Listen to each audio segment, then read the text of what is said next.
everyone. So my name is Rajesh Kumar. I'm a program officer in the Small Business Office of NIA. And I will not go through all the slides in detail because Stephanie just did a wonderful job in explaining all different aspects of small business program, which are common all across NIH. The big difference lies in our focus on disease type, and maybe there's some budget differences. So as you mentioned, we are providing about $150 million in non-dilutive funding, as we are the third largest institute in total research budgets. And I won't go through. You all know that what are the benefits of SBIR program. This is when you have just starting with your idea and you don't have any other source of angel investing or venture capital. That's when we support it. You should have a solid scientific foundation. That's all we require. And then you can apply for it. And it's very important. Eligibility is very important because I see there are some of the companies here which have come from outside USA. So you must be a US-based company and must be owned more than 50% by a US individual or US entity. So these are very important criteria. And Stephanie just went over differences between SBIR, STTR. I won't describe it. Similar to all other programs, we also provide it in phases, phase 1 and 2. And important thing to remember here is that you can go through fast track. If you think your chances of feasibility in phase 1 is very high, then you can apply for fast track award.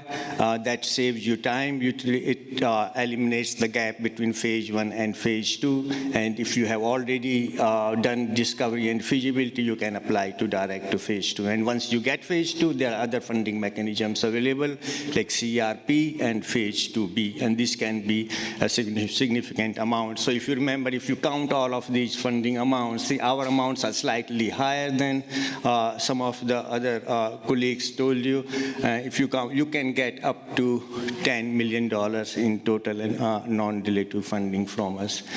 Okay, so, and also when you prepare your budgets, just remember that the total cost that I just mentioned, it is the total cost including everything. And don't forget to request a 7% fee.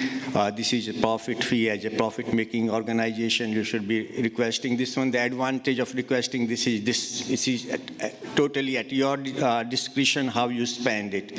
Okay, so this is very important. And when you prepare your budget, a lot of questions come into mind, like particularly like how much you can outsource. So keep in mind, like when you are outsourcing things, some of the CRO type activities which are fee for service, which are commercially available service, and analysis is done by small business. That's intellectual aspects comes from small business. CROs are not doing it. Then that can count as a small business cost, not towards outsourcing. So this is one of the very important questions people get because you can only outsource 33% of the work. Okay, and so at the Small Business Office, we provide a lot of activities. First of all, we administer all our small business grants. We develop targeted funding opportunities and notices of special interest. We guide applicants in preparing their applications, submission and all. And we also do outreach activities like this one to tell about the special funding opportunities. Most importantly, we do networking, and we also connect our companies with the entrepreneurs. Like in the last, at this JPM, I met at least 20 investors and told them about our companies that we fund, and I will be in touch with them in the coming weeks to connect our companies with them. And then we also have entrepreneurship support. We have EIRs in residence who can support you in all aspects of business development. And if we don't have that capability in-house, our Trans NIH office, seed office has very good entrepreneurs that have all expertise in regulatory aspects, IP strategy also. So once you have these grants with us, you can utilize all these facilities. And we are supported by our 4 scientific divisions. So once you get a grant from us, we give you grant, then these divisions hold your grants, so they are the program officers who have expertise in those specific scientific areas. So they are the one who monitor your progress, or you can ask scientific questions related to those. So your grants are held in one of these scientific divisions. And so what we fund, we differ with other institutes in what we fund. Like our major focus is on Alzheimer's disease and related dementias and any age-related brain dysfunction. We have big focus on aging in place of choice, age-related diseases, and research tools. And if you see on the right side, about 1/3 of our portfolio is therapeutics. We have a big application pools on digital health, like sensing, monitoring technologies, mobile health, and diagnostics. So we fund in all aspects of healthy aging. And so we accept applications through Omnibus, Stephanie mentioned, and our targeted focus is on AD-ADRD. Remember that we have a larger budget limit for ADRD of $500,000 for phase 1 and $2.5 million for phase 2. And we have a special notice of interest on digital technologies for early detection, characterization, and monitoring of senescence-related changes. Okay, and we also provide this commercialization readiness pilot program, but that is after you have got phase 2. And we also participate in the supplementary programs Stephanie mentioned, like diversity, and also initiatives from other institutes, like improving minority health, eliminating, which Mike told you earlier in the sessions. And very important for academic innovators. If you are very new to innovation, don't have business background, we participate in the seed-initiated small business transition grant for new entrepreneurs. This is, I say, very important for academic investigators who want to bring their technologies to market. And not only through grants, we also solicit proposals through contracts. Our contracts are very focused, targeted with specific deliverables. And so every year we do it once a year in October. Like these are for 24 October, we asked proposals in these areas. So keep an eye for 2025 proposals in October. These are also very good opportunities. Funding limits are similar. The only thing it differs here from the grants is that here we define what we want in exact terms. Okay, and we also provide technical and business assistance, TABA support, $6,500 for phase 1 and $50,000 for phase 2. We provide diversity supplement, and we provide innovator support through our EIRs or through workshop series. We just finished with one workshop series on various aspects of business development. And we also participate in C3I program, which just Stephanie mentioned, ICOPS program, and we provide support for our companies to participate in conferences like this so that they can showcase. So we supported one company, NIA, for the biotech showcase. We totally support about 15 to 20 companies every year to different events depending on their technology type. Okay, and so these are our entrepreneurs in resistance. With Kuldeep has experience in pharmaceuticals or therapeutics, and John has experience in digital health and all. They are always available for funded companies. Okay. And we have another program, one of very important program we call Startup Challenge and Accelerator program. So this is for first-time entrepreneurs who need that training in entrepreneurship.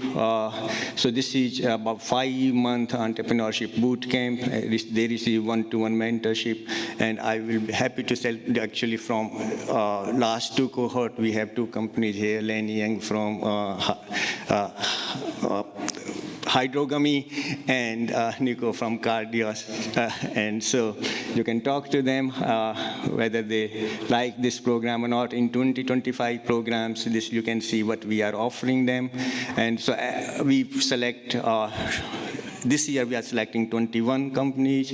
Everyone will get 10,000 an award just for selection, and out of that, 7 winners will be selected for additional 65,000 awards for them to use this money whichever way they want for developing their ideas.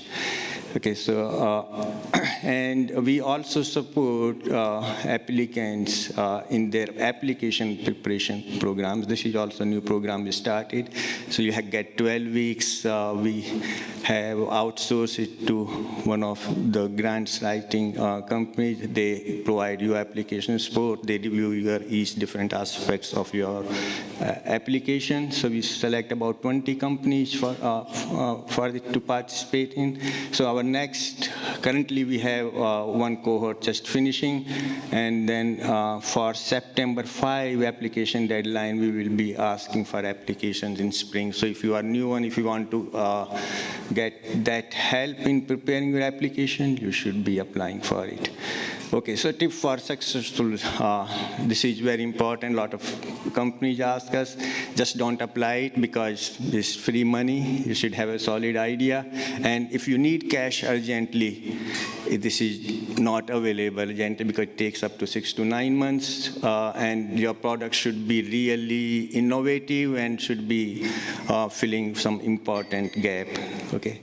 And for you to know what we have funded so far, so this is NIH reported, a very good tool, publicly available. You put keywords or you, different key selections you can make, and you find out what we have funded, who has funded, which institute has funded. Like a lot of people have questions about, okay, where does my application will go to? This is also one of the very good sources. And we have some sample applications. Some of the companies have allowed us to for you to view their applications. So you will see their full application and summary statement. Who don't know, summary statements are reviewers' comments.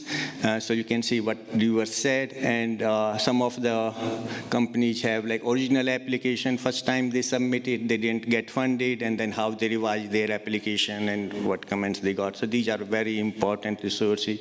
Also, these are important, like how you prepare your application, what you put in the different form fields, very important resource. And again, this application guide, this is also very good. If you have any question, I will first say go here. This is a big document, about 179 page long, but you can do Control F and type your keyword, and you will find all the information that you will need. If anything unclear, of course, you are welcome to contact us anytime.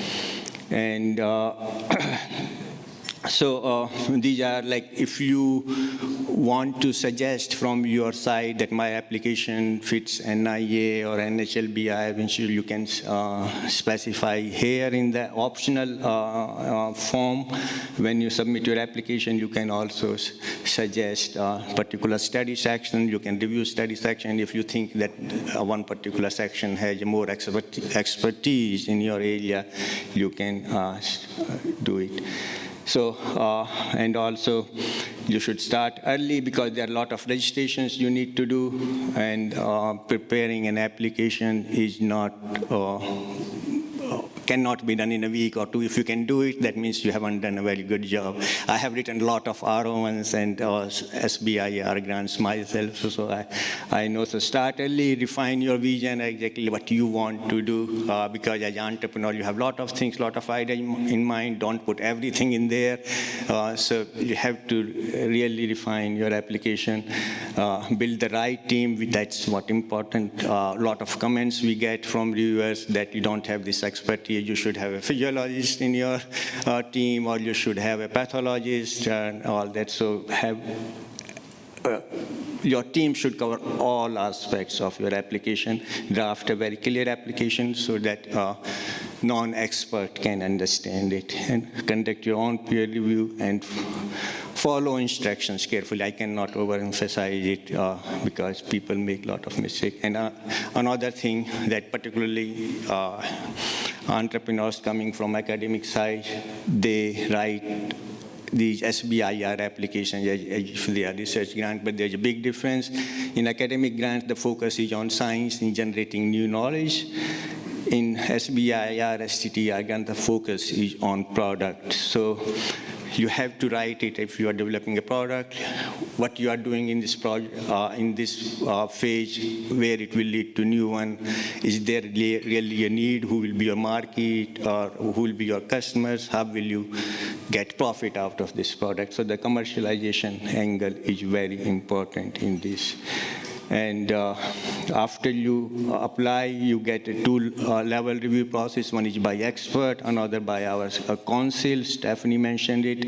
And then if you get close to funding, you get just-in-time review process.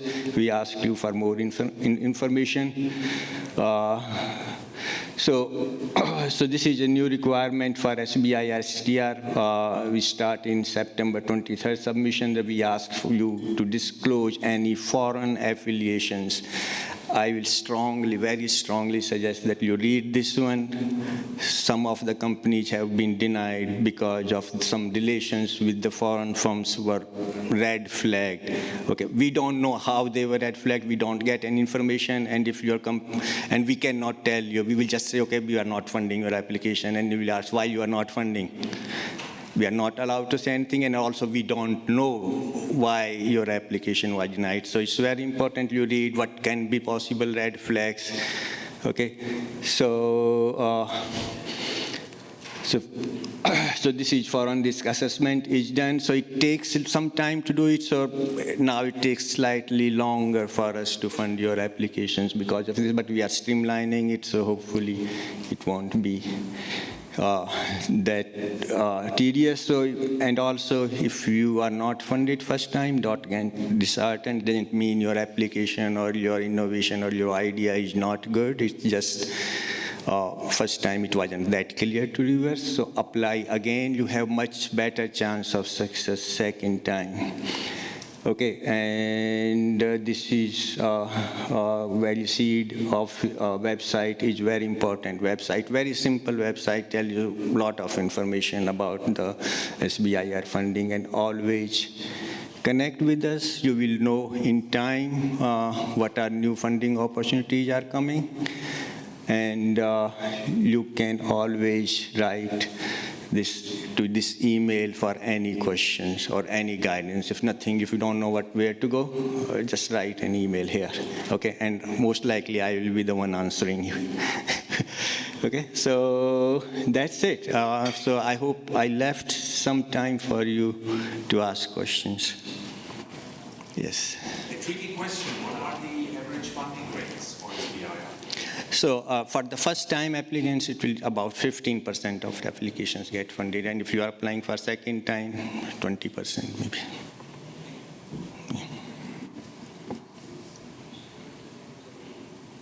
Any other question? Yes.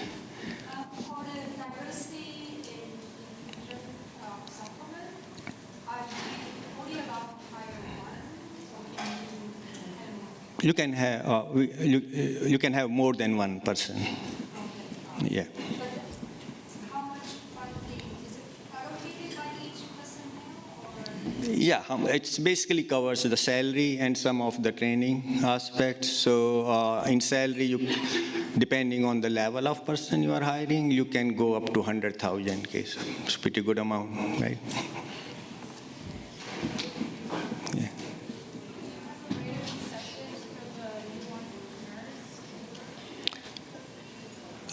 No, we don't have that categorization, whether it's new or, because applications come from people from different level. First time, second time, fourth time. Some have been active in this area for a long time, so it's very difficult to.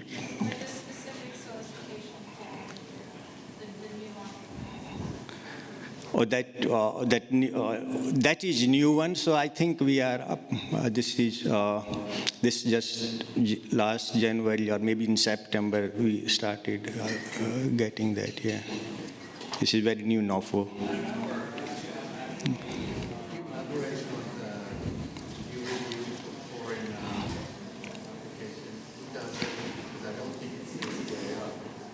No, no, our office doesn't do it. It's done somewhere at HHS level.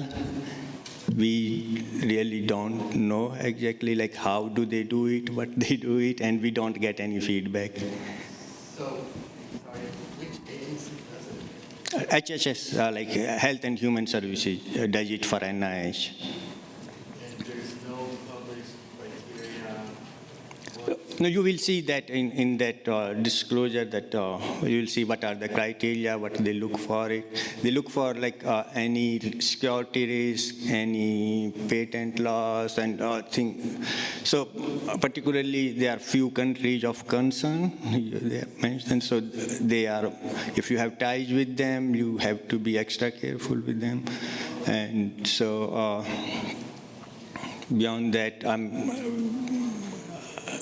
I don't know what else they find and how they find what information, what connection, and what is considered like security risk. We don't know. Sorry.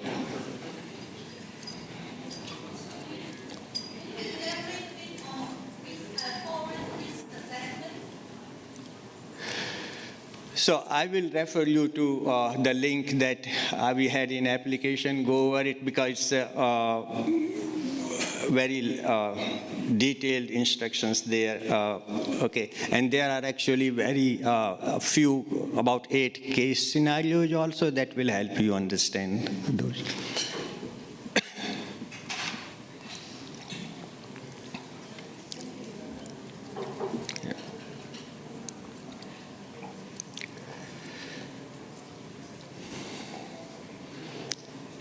Hope I answered all questions. Good. And if you have any questions, always feel free to reach out to this NIA Small Business email. Yes, please. So for the SNAP program, if you already in this, we are awarding for a different institute, like NIH, you qualify or not? 'Cause I know No, you should not have any SBI grant. Idea is to support people who have no experience in writing those grants, right? so once you get awarding, you not qualify. No. Yeah. Or if you submitted it and but didn't get funded, you qualify for it. Okay. Okay, but if you funded it by this institute, not by the Yeah, you don't qualify. Yeah. as long as you say what this problem. Is the SNAP and AAP the same? Say it again. Is the SNAP program and the AAP, the assistance program, not the same, or? It's a replacement of AAP program, so we don't have AAP program anymore. Yeah. It's an improvement over that, I guess. I hope. Okay. Thank you.